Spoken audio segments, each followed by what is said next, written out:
J'ai fait la grève ici, j'ai fait Dunkerque, et ce qui m'a impressionné, c'est de voir les parents venir avec leurs enfants, les petits-enfants, et même avec leurs grands-parents.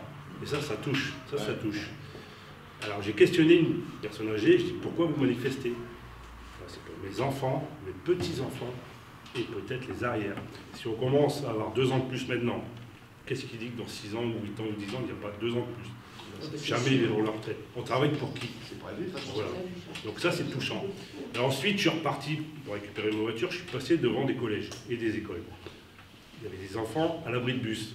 Monsieur, pourquoi vous manifestez? Ils ne savaient pas, ils avaient la chasuble. Je leur ai expliqué. Bah, c'est pour vous qu'on manifeste. Bah, pourquoi on n'y va pas, nous? Bah, il dit, ça, c'est une très bonne question. Le soutien de la population est toujours derrière nous, derrière les syndicats. Ils se sentent bien concernés. On a l'impression aussi qu'ils commencent à s'informer sur cette réelle réforme. On dit une progression sociale, mais qui ne l'est certainement pas. Alors on a mis en place tout au long de la semaine, parce qu'il fallait continuer de maintenir la pression et puis surtout que le soufflet ne tombe pas. On a mis en place donc des actions, des opérations tout au long de la semaine. Et ce qu'on a pu se rendre compte, parce qu'avec être au contact de la population comme ça, c'est que les gens avaient aussi besoin de parler. Ça, c'est quelque chose qui nous a vraiment frappé, c'est qu'ils ne se sont pas contentés de prendre notre tract pour l'appel à manifestation de mardi, mais également ils avaient envie de dire ce qu'ils avaient sur le cœur. Ça, c'est quelque chose que je pense que dans toutes les équipes de collage, on a retrouvé. Bon, aussi bien forcément autour de la retraite, parce que pour la plupart des gens, 2 ans de plus, c'est énorme. Déjà, ils sont cassés, pour la plupart d'entre eux, ils sont déjà cassés, arrivés à la cinquantaine. Mais de leur ajouter 2 ans, pour eux, c'est du purgatoire. Donc il y a vraiment une colère contre ce gouvernement, qui d'ailleurs, pour avoir suivi un petit peu les débats, aussi bien sur ce qui se passait au niveau de l'Assemblée nationale qu'au Sénat, et également sur les plateaux de télévision, on s'aperçoit que ceux qui sont envoyés pour défendre cette réforme, ils sont vraiment en train de ramer. Et à la rigueur, on n'a presque rien besoin de dire derrière, parce que les gens ils se rendent compte que c'est du bobage, dans un déni complet, et c'est quelque chose qui nous sert forcément. Si quelqu'un veut prendre la parole. La réforme, c'est au niveau des citoyens, c'est la goutte d'eau. C'est la goutte d'eau qui fait déborder un peu le vase. Avec tout ce qui se passe aujourd'hui en termes d'inflation, ils ont du mal à se manger, ils ont du mal à boire, ils ont du mal à se chauffer, ils ont du mal pour aller travailler.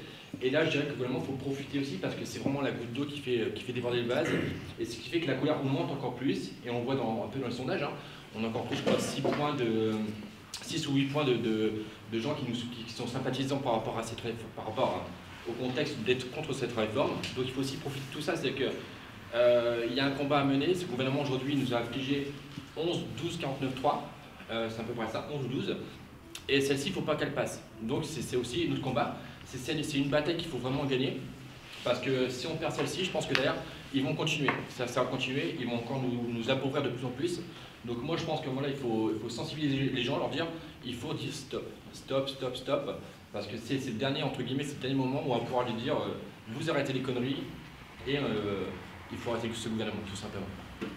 Donc depuis ce matin, à 7h, on était en tractage sur le lycée Coubertin avec la jeunesse. Donc je pense qu'il était intéressant d'aller voir la jeunesse, de toucher la jeunesse, de les entendre, qu'on leur fasse prendre conscience que si déjà pour nous, avoir une retraite, ça risque d'être compliqué, que pour eux, ça va encore l'être plus difficile. On a eu des échanges très intéressants. Beaucoup ont des cursus d'études qui vont être assez longs, qui risquent d'arriver sur le marché du travail à l'âge de 25 ans. Donc ont bien pris conscience que la retraite pour eux, ça va être lointain, et peut-être que même ils n'auront pas. Donc beaucoup nous ont dit qu'ils seront avec nous et qu'ils viendront nous soutenir. On voit bien qu'on est à la limite d'un scandale d'État. On voit qu'à l'heure actuelle, la situation est de plus en plus compliquée. On a souligné le camarade, l'inflation, l'essence, l'alimentation, enfin tout. Et là, on nous remet une couche. Nous, on veut pas de cette vie-là. On veut pas de cette vie-là pour nos jeunes aussi également. Il est important qu'on puisse rebondir et qu'on soit force de proposition et qu'on puisse amener une tranquillité quand on a fait 40 ans de boulot ou 37 ans et demi de boulot. Parce que nous, ce qu'on veut, nous, par rapport à la CGT, nous, c'est 60 ans et 37 ans et demi de cotisation validée. Il faut qu'on grossisse, parce que le gouvernement nous attend au tournant. Si l'acte 2 ne prend pas de l'ampleur, ils vont dire, ben voilà, donc il est important de mobiliser le maximum de personnes pour pouvoir faire basculer ce gouvernement qui est de plus en plus sectaire et autoritaire, et enfin, blablabla. Il faut savoir qu'on va arriver là au niveau de facturation EDF. Les gens ne touchent pas encore parce que c'est pas encore de l'argent qu'ils touchent. Mais mars, avril, les factures vont tomber et là c'est là que ça va faire mal. C'est là que ça va faire très très mal. Parce que quand on donne, aujourd'hui on achète avec une carte. On s'aperçoit là, on s'aperçoit pas de là, on donne sa carte et tout. Mais quand on va avoir des factures qui vont passer à 15%, 20% électricité, croyez-moi que là, ça va être très très très compliqué pour la population. Le seul objectif du gouvernement, c'est dégager des manœuvres, du budget, point. C'est le seul argument valable. Avant, les réformes des retraites, c'était pour 50 milliards de déficit prévu, 15 milliards de déficit prévu. Là, c'est 5 milliards simplement en 2025. Il n'y a aucune raison de mener cette réforme à pas de charge. Il y a d'autres chantiers à combattre actuellement. Et il faut vraiment se battre. Et là, c'est vrai que le gouvernement, on sent qu'il s'empêtre.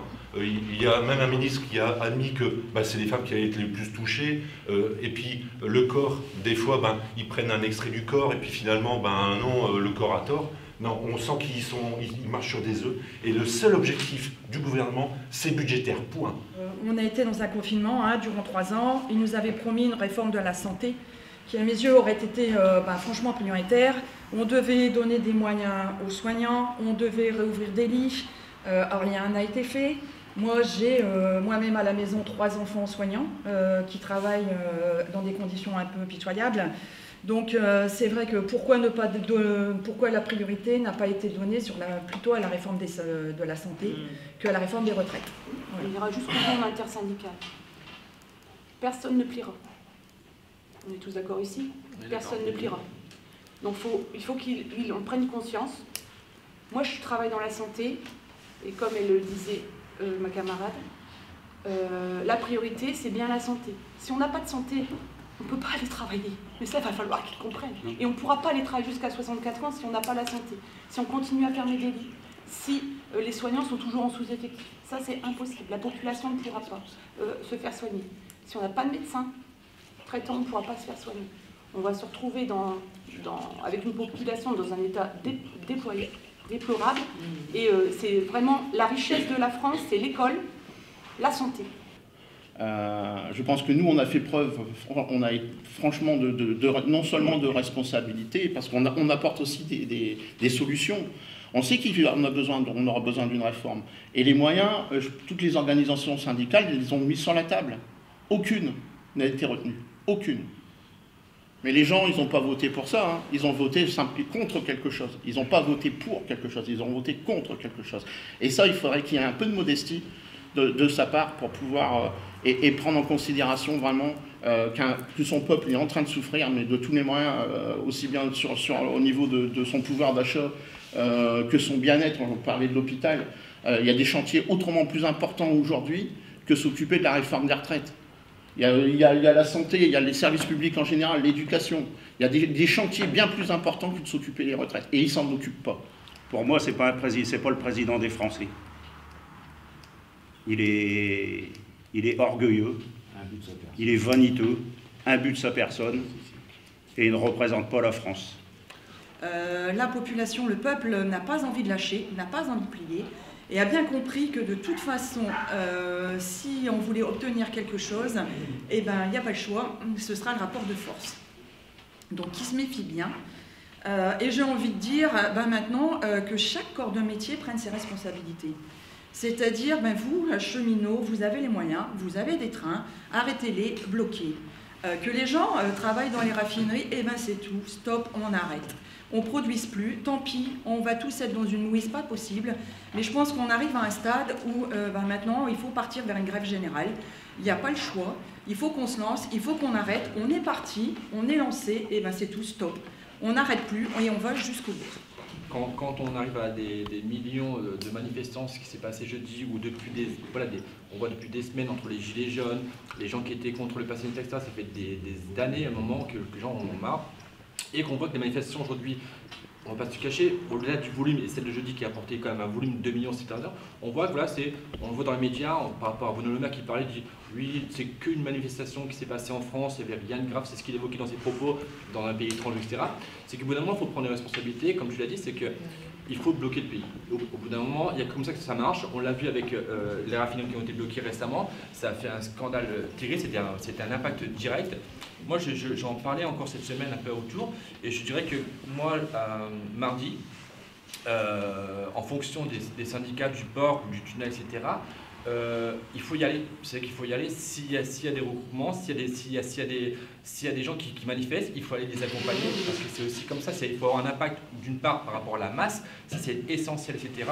Mais il faut aussi accompagner les gens qui sont voilà, porteurs de blocage, entre guillemets, tout ça chinois à Calais au niveau du port ou du tunnel.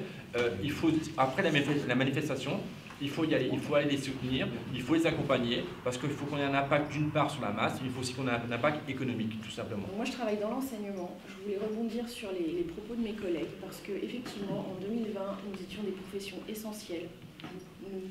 La plupart des travailleurs en France, le pays a tenu grâce à nous. Vous avez eu des remerciements, on a eu énormément de contraintes sur nos métiers qui n'ont pas été reconnues. Actuellement, l'éducation, c'est un peu le reflet de la société. On a de plein fouet la précarité dans les familles qui fréquentent l'école. On a des problèmes au niveau de la prise en compte du handicap et de l'inclusion des élèves. On a énormément de problèmes qui sont des priorités. Et M. Macron ne les entend pas.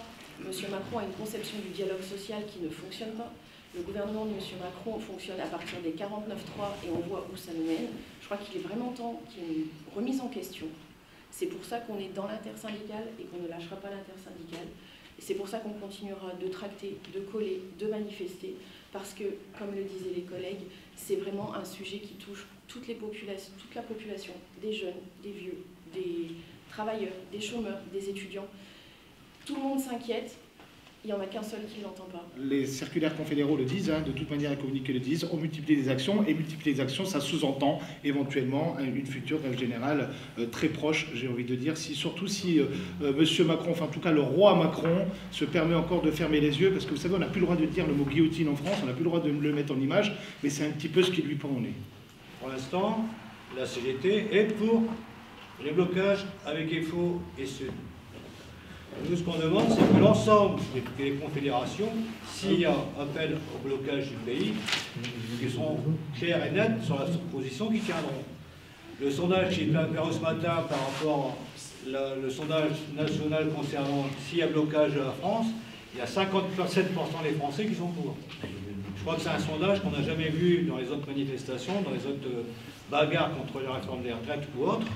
Là, c'est officiel. 56-57% du peuple est pour les blocages. Et là, on n'entend plus tellement parler de prise d'otages. Même sur les médias, les prises d'otages, pour l'instant, on n'entend pas. Ils ont la crainte des blocages. Moi, ce qui me rassure, c'est pour mardi, en fait. Je vois qu'aujourd'hui, on est en intersyndical et qu'on est tous en cohésion sur le mouvement qui va se suivre mardi. Et je pense que ce qui va arriver mardi, ce que les médias, ce que le gouvernement et surtout Macron va voir, c'est la population, le peuple qui va sortir. Parce que depuis la semaine dernière, les Français comprennent la réforme des retraites. Il y a eu beaucoup, ça on n'en a pas parlé, mais il y a quand même eu beaucoup de personnes qui n'avaient pas trop compris ce qui leur arrivait cette année. Et je pense que la compréhension qui a été faite là depuis ces derniers jours fait qu'ils vont sortir. J'ai jamais eu autant de salariés non syndiqués, sans étiquette, sans rien, qui sont venus nous voir, nous dire comment ça se passe. Les manifestations, j'y suis jamais allé, mais là je vais y aller. J'irai peut-être sans étiquette syndicale, mais je vais y aller. Et je pense qu'on va avoir un mouvement du peuple qui va être historique, j'en suis persuadé. Nous, on va plutôt appeler ça une grève générale, plutôt que, avec convergence des luttes, plutôt que des blocages. C'est pas des actions terroristes, comme veut le faire entendre le gouvernement, c'est bien un moyen de le faire plier et un moyen de lutte. De tout temps, et toutes les grandes avancées sociales de ce pays, elles se sont faites autour de manifestations et ensuite de grève générale. Et je voulais justement terminer sur ce côté, quand on parle de président des citoyens, je pense qu'aujourd'hui, on a plutôt un président du capitalisme et des banques. C'est-à-dire qu'aujourd'hui, il n'est pas, c'est pas un président du peuple, c'est un président du capitalisme. Et encore une fois, des banques, il est géré par ces partis-là. Ils les écoutent eux plutôt que nous. Donc au bout d'un moment, il faut que ça change. Toutes les entreprises privées doivent prendre leurs responsabilités. Chaque syndicat dans les entreprises privées, je dis bien, doit soutenir massivement le public et inversement. Public, privé, on est tous dans la même bataille. On a l'exemple de Catensis où il y avait, alors qu'ils sont à peu près 300 salariés, on avait 150 dans le cortège et les autres qui bloquaient l'usine. Donc, le privé, il y a du privé aussi qui commence à vraiment à s'engager et je pense que dans les entreprises, ils ont bien mesuré l'enjeu et même si ça peut être contraignant de perdre une journée par-ci, une journée par-là, le jeu en vaut la chandelle et je pense que ils en ont tous conscience et on a reçu tout au long de la semaine des syndicats dans des petites boîtes, des PME, voire même des gens dans des TPE qui sont venus en nous demandant des renseignements, comment ils pourraient faire pour mardi ou simplement quand ils sont structurés, venir nous dire on sera là. Donc c'est quand même un signe, En ce moment, il y a le mot qui est sorti tout à l'heure, pédagogie. C'est un mot que le gouvernement aime bien, sa pédagogie. Il n'y a pas un échantillon sur lui, mais il a bien utilisé le mot. Qu'est-ce que ça veut dire pédagogie? Si on prend les racines, si je me souviens bien de mes études d'étudiant en sciences de l'éducation, c'est le guide et c'est apprendre en marchant. Et ben moi j'invite, parce que bon, en termes de pédagogie, ils ne sont pas vraiment bons au niveau du gouvernement. Moi je les invite à venir dans la manifestation pour justement en marchant apprendre des choses et apprendre non pas des leçons d'économie, hein, ça Macron est bien plus fort que nous là-dessus, mais des leçons de vie. Et je pense que c'est la discipline la plus intéressante. Yeah.